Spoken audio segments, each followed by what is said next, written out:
My name is Jerome Fascione, and I've spent the last 3 decades learning and teaching about African American history. I was raised in a multicultural home where I was taught to seek the truth and work toward justice. You see, it is my belief that through education and the pursuit of truth, we can fix the injustices that exist in the world. I welcome you to Time Out for Black History.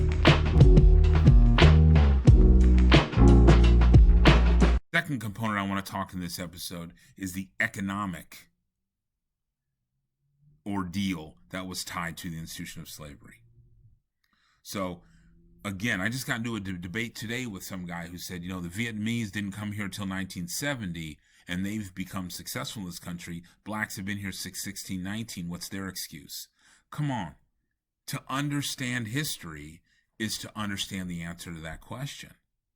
So between 1619 and essentially 1865, many people will argue 1965, many people will argue till today, Black Americans have been at a severe disadvantage when it comes to the economic opportunity in this country. Again, you can look modern time. I know the Black unemployment rate by looking at the white unemployment rate and doubling it. And that tells me what the Black unemployment rate is.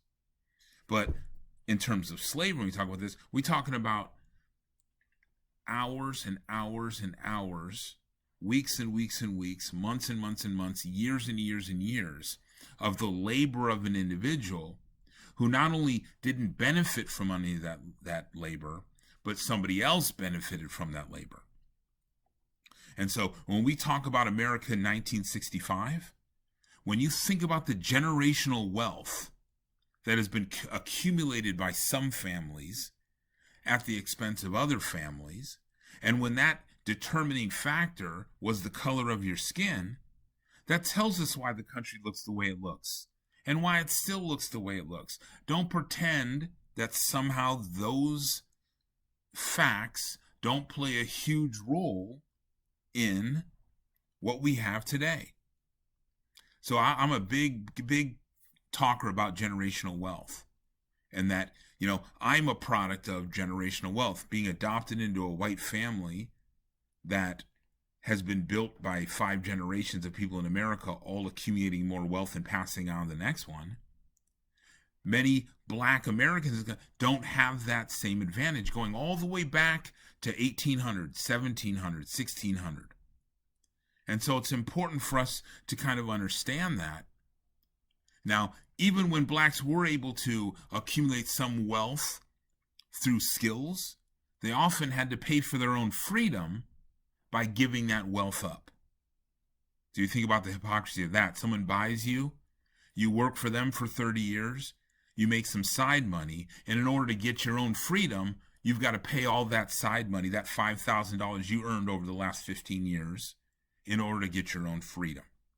Okay, so when we talk about the physical toil of slavery, and then we talk about the economic, and again, the economics, we could go on and on and on, but you get the general sense of what I'm talking about. All that wealth that was lost.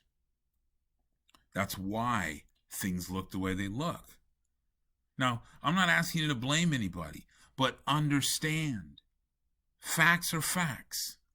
And so we're able to look at communities now and understand why those communities are in trouble economically.